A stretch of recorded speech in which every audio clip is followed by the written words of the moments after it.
What do you want for Christmas, Tiny Timmy 10 plums? Tiny Timmy 7 plums.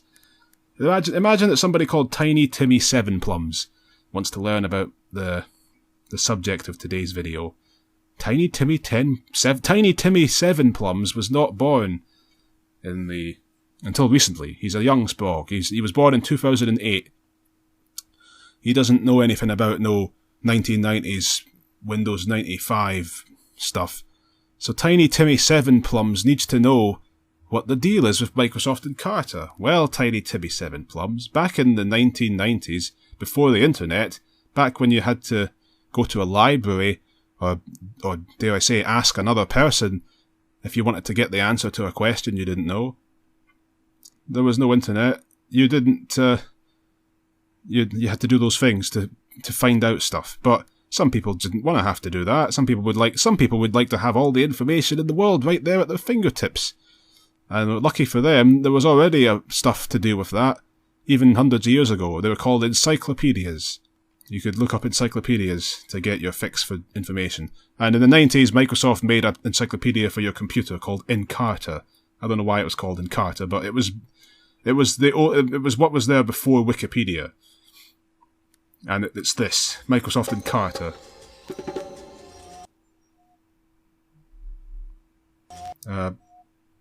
Okay, it's trying to play the music, but it's struggling. Maybe it was that woman's voice that threw it for a loop. It's a woman opera singer, so that would terrify anybody. I've never liked female singers like that, classical singers. They're warbling voices. They just sound like they can't decide what note they're singing. Like, is it high or low? Make your mind up. I don't get that. Why is that a good thing? Why is that considered good singing?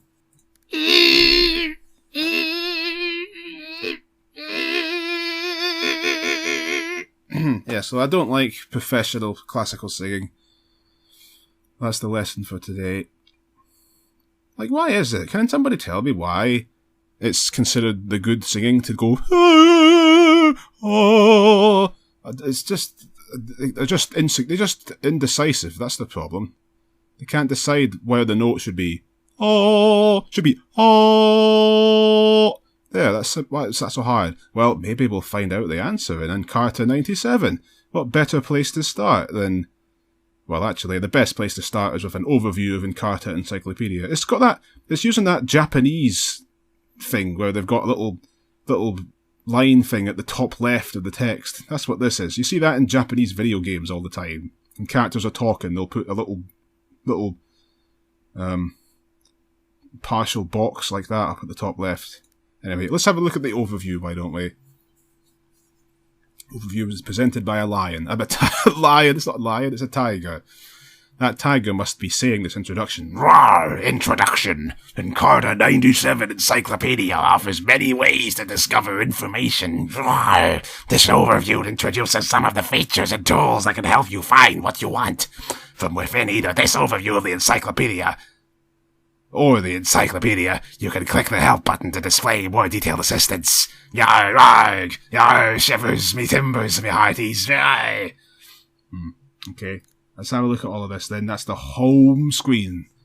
The help menu teaching us all this scary new computer stuff. The home screen is the first thing you see when you start. It displays that. Everything's all dull and brown. Really, really subdued brown in this thing. Well, it's trying to be like an old encyclopedia, like you'd find at a museum. It's trying to be a museum in computer form. Then the article screen, which is where you get to read all the articles. You can search for articles. We can even go to the World Wide Web, which did exist back then, but it was trash. That's why you needed an encyclopedia. There was nothing like Wikipedia back then. If there had been, it probably would have taken it 10 minutes to load each page. If not each paragraph. And then monthly updates for Encarta. What's this? Each month you could install updated yearbook articles. Oh, you could actually download more updates. You could download updates for Encarta from the internet. I didn't know they did it. I didn't know they did anything like that back in the 90s, actually. I thought that was a much more modern concept. Software updates for a CD that you bought. Nowadays, that'd be DLC. Encyclopedia DLC. Pay £10 to get this month's articles put on your encyclopedia. Well, I wonder if we can do the update. Can we get that update? Because I just installed the CD. It just came as it would have been on the disc. Can we get our hands on some of these software updates? Media features. Stay tuned for that feature at the bottom there. See that mind maze? We're going to get to that at some point in this extravaganza. So look forward to that, and then everything else. I don't need this stuff, obviously. I can figure my way out around all this. What's this? Deluxe Edition. Encarta Deluxe. Comes in 2 versions. The Deluxe Edition is so filled with content, it requires 2 CD-ROMs. It's got twice as much stuff as this. Oh man, I've got the lame edition. I've got the dweebs edition of this. I didn't know I had the losers version of Encarta all these years. The Deluxe Edition includes collages. Wow. The new multimedia feature for exploring topics. I bet it's terrible. Collages. And oh, look at that. And owners of the Deluxe Edition receive their online updates for free. I was joking about that DLC stuff. Apparently you really did have to pay for the online updates if you didn't have the Deluxe version. Makes me wonder how much the Deluxe version cost. More than that, it makes me wonder how much these updates were. Like, was each month had like it corrected a typo in one of the articles, and that was all that the update did. Like, how much did they get out of these updates? How long did they go on doing it? How long did they keep providing updates to this? Maybe they're still updating Encarta 97. I mean, is there still an Encarta? When did they stop making Encarta? Because surely they don't make this anymore, right? They must have stopped bothering. Wikipedia must have... Jimbo Wales from Wikipedia must have put them out of business at some point. But then again, life can surprise you. Anyway, let's kill you. Let's see then. Let's get to the main potatoes and meat. Let's look at the encyclopedia, and we start off with Radcliffe Brown A. Alfred R. Reginald, who was a British social anthropologist. Went to Cambridge University, which means that it means he hated everybody that went to Oxford University, and vice versa. They're the big rivals in Britain. Cambridge and Oxford are the rivaling universities. They both think the other one is garbage, but they're both the massive, big, meaningful universities that you go to that if you want to be a lawyer or someone that matters. These universities are so full of themselves that if you want to go to one of these universities in Britain, then you actually have to apply earlier than every other university in the country. There's a special... I remember them teaching us this explicitly at school, saying if you want to apply to any university in Britain, then you've got to do so by this date. But if you want to apply to Oxford or Cambridge, you need to do it by this date several months earlier than that. That's how stuffed up their own backsides these universities are. They have far higher requirements to get in than any other university. Your grades have to be much better. And what was the other thing? Which would have been fine for me, because I had straight A's. I could have gone to one of these places, but I was too much of a coward to leave home. That's literally the only reason that I didn't. But also, the other thing Oxford and Cambridge do now is that they make you sit... It's not enough having these grades that the education system's proven you're good at these subjects. Oxford and Cambridge know that education system's garbage, so they actually make you do a test themselves. When you go to the university, you've got to sit this test. But I think it's just a general knowledge test. It asks you stuff like, what kind of milk do you get from special African cows and stuff? Just a load of nonsense like that. And you've got to pass that to get in. I probably would have failed that test because my general knowledge is atrocious. I would have failed to tell them what kind of cow made whatever milk it was. And I wouldn't have gotten into the pure mathematics course then. I didn't know what kind of cow did what. Inexcusable stuff. Actually, just reflecting on my reasoning for not going to one of these universities.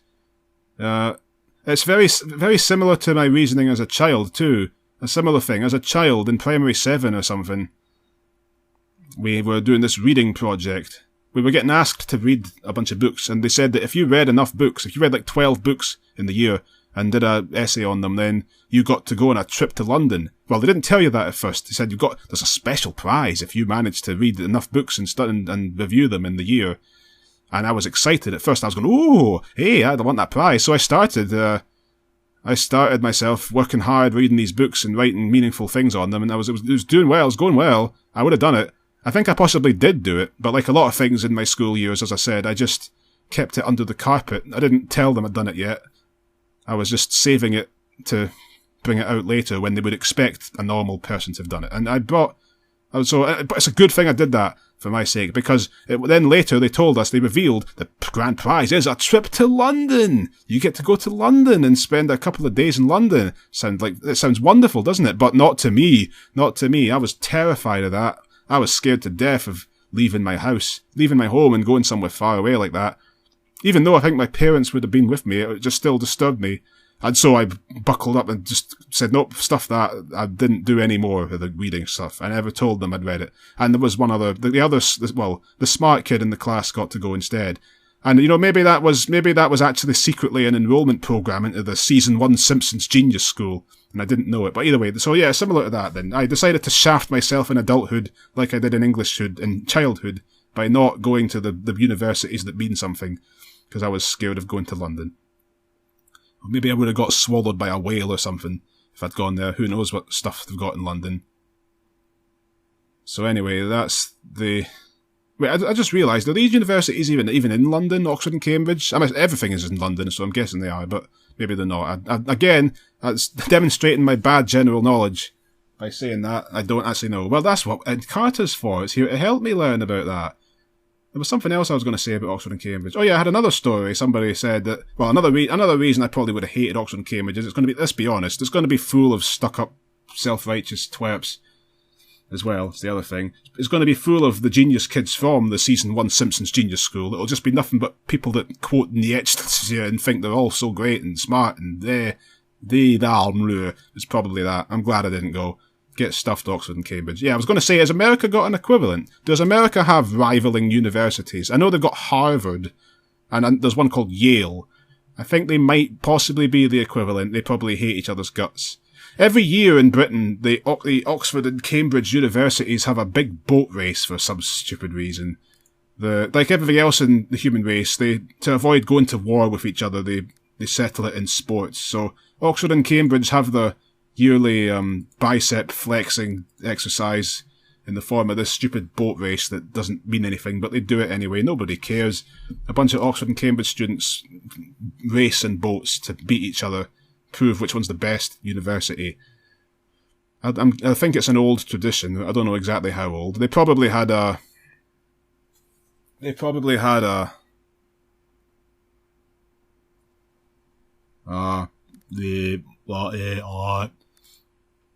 It was probably, the origins are probably something weird. It probably all started with some guy 500 years ago. I don't know. Maybe they had to take their boats and stab each other with the oars and get the first person to kill everybody on the other team won. Something like that. I don't know. Anyway, that's all that over and done with. I'm done with the Oxford and Cambridge. So Radcliffe Brown here went to Cambridge, and he followed the French sociologist Emile Durkheim, whose name I recognise from my PhD studies when I was training to be a doctor, which that's no more is going to be said of that failure, who believed that scientific methods should be that and this.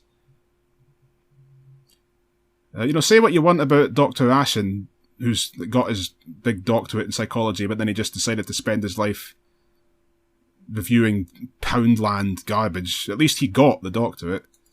At least he actually did the thing he set out to do. What's this? I mean, if any professors of computer science and network theory happen to be watching this video, then you're welcome. If you feel like taking my complete thesis, which I wrote, and giving me a doctorate for that, then feel free to phone in and tell me. The landlines are open 24/7. Radcliffe Brown did his things. Whatever. He's a sociologist and Victorian. He's not Victorian. He's early 1900s. So he was going over to the tribes and thought we got to apply science to them to study the tribes of Africa. So he probably had them up in electroshock therapy machines and doing all kinds of abominable atrocities to them, because that's what happened back then. That's all I needed to know about Alfred, Reginald, whatever. Is this all the articles in the whole thing, or is this just people's names? Zygmunt Augustus was a Grand Duke of Lithuania, and he did things. Good. Catholic. Although Catholic, he did little to prevent the spread of Protestantism. Protestantism. For shame, Zygmunt. Zygmunt 2. Okay, now, when I clicked Zygmunt, the navigation thing just vanished completely, so that's nice. Here we go, we get it back again. What's this? A wheat field with cypresses. Great. Nice. Dutch artist. He painted this. That's apparently important. It's a field and everything's a little bit wavy. That's art. Can we get... Is this like 7,420 media? Is that all the articles in the encyclopedia? Democratic presidential candidate. Oh yeah, I remember reading through Encarta. Being a bored child in the 90s. I used to read Encarta excitedly, looking for articles, hoping I'd find a video. There was occasionally a video. Let's have a look at this. What's that say? Oh, it's a table. Oh, there. Yeah, well, I didn't care about the stupid tables. But sometimes you'd get a video. Sometimes you'd get a Sega CD FMV quality video. And that was a treat to the eyes. It's probably worth mentioning for once that I don't mean most of the things that I say. So there's no ill will meant to Cambridge and Oxford people. I like to say stuff that's risible for a laugh. But I suspect I actually would have not enjoyed my time at these venerable institutions. What is it? As Oscar Wilde said, I think, I don't want to be a member of any club that would have me as a member. Oh, sis. Give me the George. Whoa. Sonic's the name. Speed's my game. So, guided tours. I want to see this one. They've got personality. What does it mean? Oh, it's just categories of articles. Like this is all the interesting people articles. Funny people. Some people make us laugh by what they say, and some by what they do. Find out why they're so funny. 24 stops. The life of a hermit is a reclusive one. Whether the seclusion is religious or secular. Hermits. Huh? Next. Guided tours. Yeah, Saint Seraphim of Sarov. It's a hermit. For nearly 16 years, he just lived as some forest in Russia. Interesting. Go back to that, actually. Constant prayer, reading the 4 Gospels.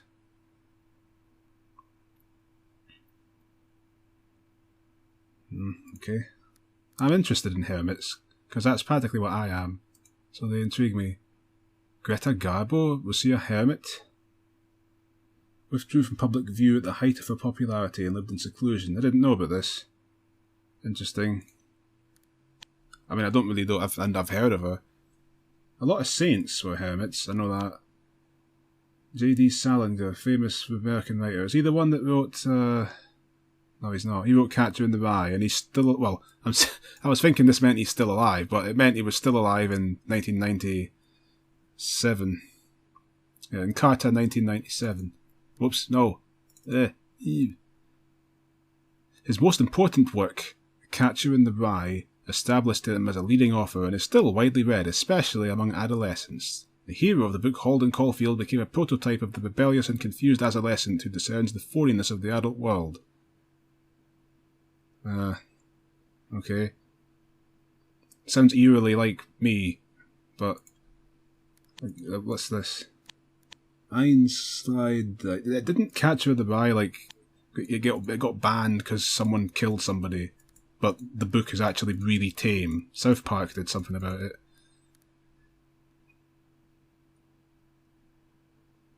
It sounds like the thing that I've been talking about a few times now, about how, like that time when my high school made all the windows in the school barely open at all because someone threw themselves off of one on the top floor. Like, they really overreact to things. Like, oh, somebody read this book and he killed someone, we better ban the book completely.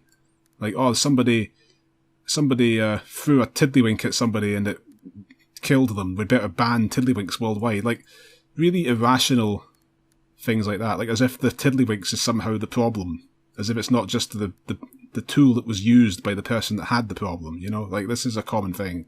Like, far too common. It seems like we got to just, when something bad happens, we got to convince ourselves we can do something to stop it happening again. We got to ban that. If we ban tiddlywinks, that'll solve the problem. Nothing could go wrong. But a lot of the time, they'll just find another way. I don't know. J.D. Salinger. Einslide Verb. Some town where there's a lot of hermits. Yeah, there's a lot of saints and religious figures that were hermits.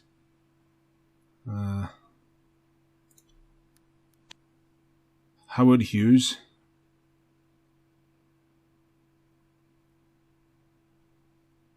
I mean, in the case of famous people, being a hermit simply means not letting the photographers smash your door down.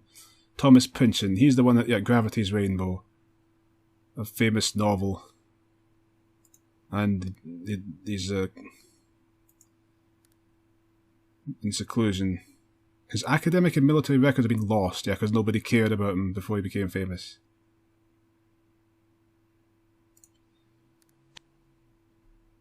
The computer is actually buzzing as much as it did back in Windows 95 days. There's not too many of these hermits, right? George Eliot. Wait, that's a woman? Wow, look at her. No offence, George, you're dead, but I mean, look at that. Well, she's dead, so I can make all the offence I want. Look at that. Look at that. They don't make them like they used to. Julian of Norwich. Saint Anthony. Emily Dickinson.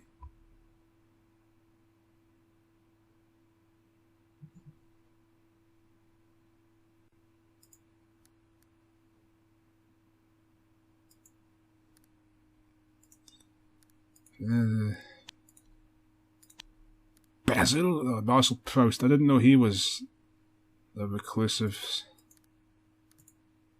Whatever, he did his thing. All these saints. I'm aware of them. They've got personality. Exiles. Oh, they've got banished. Pop stars. Pop stars. I'm kind of curious to see about the pop stars. Who are the current pop stars in 1997? The Spice Girls are going to have to be in there. Woody Allen. That woman. Blah, blah, blah. Well, Jack Benny doesn't even get a photo. Bill Cosby, 1937, American entertainment personality whose ability to appeal to a wide audience made him one of the biggest television stars of the late 20th century. First came known to a television audience in I Spy. Did the Cosby Show, another Cosby Show, the new Cosby Show, and the Cosby Kids cartoon, and the Fat Albert and the Cosby Kids, the new Fat Albert, Bill Cosby this, Bill Cosby that, Bill Cosby the other, just an awful lot of Bill Cosby. We don't have any consummate on him. We don't have any... We never cared about Bill Cosby in Britain. I'd never heard of this guy. But America certainly cares about him now, for all new reasons. Renewed interest. The Cosb. No mention of that in this encyclopedia article, of course. Whoopi Goldberg. David Letterman, the funnies, pop icons, let's see. Parliament, pop icon. For some reason I assume pop icon means pop star, but of course it doesn't. Also, I'm almost her death age, that's great. Always nice to see, isn't it? It's nice to see how, when you're almost the same age people were when they died. James Dean was 6 years younger than me when he died, it's great. Beat Generation. Jack Kerouac, whatever. Society, blah blah blah. Whatever. Principal cities, McDonald's in Moscow. The Soviet Union became large cities. Pop icon, what? Okay, the McDonald's is a pop star, it seems. The Moscow pop...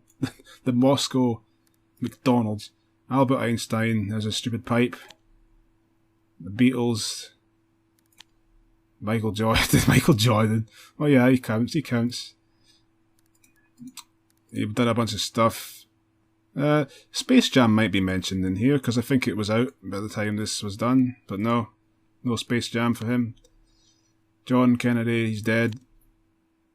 Ernest Hemingway is also dead. Whoa, there he is. There's like a salty sea dog. The old books. Madonna. What on earth does she look like? She was a sex symbol. You wouldn't have guessed, would you? Look at that. Good grief. What on earth is even that? I fail to see anything sexual about that. It just looks really stupid. Not as stupid as the triangle traffic cone bra she wore once. But then again, that was less stupid than the Union Jack dress that none of the Spice Girls wore. The Spice Girls have to be in this. It was 1997. There's no way they weren't in this. The Babe Ruth... Oh, it's a man. Babe Ruth's a man. St. Mary's Industrial School. I can't imagine St. Mary was crafting away in the factory lines. I don't know why they named a school after her. Like an industrial school. Andy Warhol. They don't know when he was born. What's that all about? 1988, 1928 question mark. There's this stupid Campbell's piece of trash soup that made him so famous for just painting a can of soup. John Wayne. Let's see what's so great and wonderful and amazing about the can of soup, because it's probably going to get mentioned in here. He created commercial art. Campbell's soup can. 1965. Then he just painted Marilyn Monroe's face and just copied it. Just Control-C and Control-V'd it a few times, and then did the same thing except in black and white. And then did the same thing except with a bit of the fadedness to it. Where's this? You're going to explain the soup can? Solve the soup cans for me, Encarta. Philosophy of Andy Warhol. We all want to know the philosophy of the man that drew a can of Campbell's soup. John Wayne, yeah. Why has he not got a photo? Is it just not loaded yet? Why is John Wayne not worthy of a photograph? Come on. John Wayne. Michael Jackson, yeah. Yeah, he's alive in this times. He was Gene Roddenberry, Star Trek. Elvis Presley, man. Yee-ho. Yeah, Steven Spielberg, yeah. I'm waiting for the Spice Girls. Frank Sinatra. Wait, he was still alive, was he? He'd be dead now, surely. Music television is pop. Modern dolls. European baby dolls with bent legs were introduced in 1909. That's a really weird way of phrasing that. Baby dolls with bent legs. In 1913, the Kewpie, one of the first American character dolls. That's Black Barbie. I didn't know there was a Black Barbie. Raggedy Ann. I've heard of her. There's a cartoon about her. She befriends a blind little girl and they go on a magic adventure. It's quite sweet. It's all very sweet. And Barbie. Barbie. There's something about Barbie, isn't there? There's something about Barbie. There's some weird fact about her origins. I just remembered. I learned this fairly recently. Like the first Barbie doll, there was something very, very strange about it, but I forgot what it was. Something really weird about Barbie's origins. Well, finished that, and finished the tour of that, and no Spice Girls in sight. Who got exiled, eh? Oh, Napoleon, yeah. Aye, that woman, eh? Aye. Wait, who's that? I've never seen that. I'm gonna have to, stop with all this. Oh, who cares about this? Famous pairs, whatever. Paul Bunyan. Bunch of them. Joan of Arc, Aladdin, a legendary hero, Aladdin. Rosie the Riveter, never heard of that. Oh great, World War II propaganda. Really, I don't want to see it. Alexander Graham Mario, Alexander Nevsky. Arminius, Hercules, Dido, Romulus, Molly Pitcher, famous heroine of the American Revolution. Okay, all the Americans watching this will know who she is. I've never heard of her. Molly Pitcher carries pitchers of water to her husband and thirsty soldiers. Okay, so she's American Florence Nightingale. And, well, she's also a legendary figure. She might not even be real. Maybe Florence wasn't real either. I don't know. I've just heard of her. That Robin Hood being in Encarta, El Cid, huh? Some French knight, Rob Roy. Oh yeah, this Scottish man, Scottish Robin Hood. I've never heard him being called that. Scotland's probably too proud to admit that we just stole him from Robin Hood.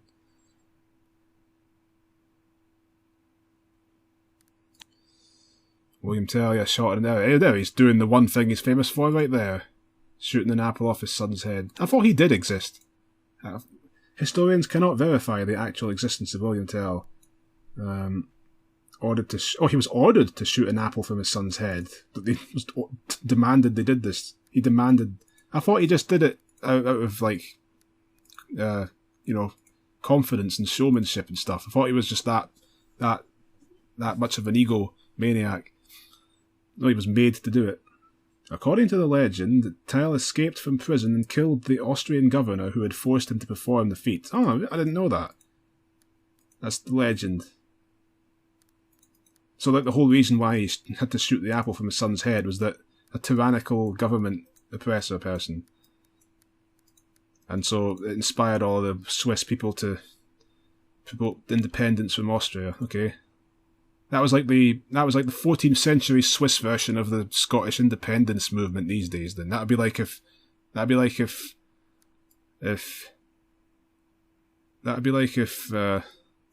who on earth's the Prime Minister? I actually legitimately can't remember right now. I actually forgotten what her name is. What is her name?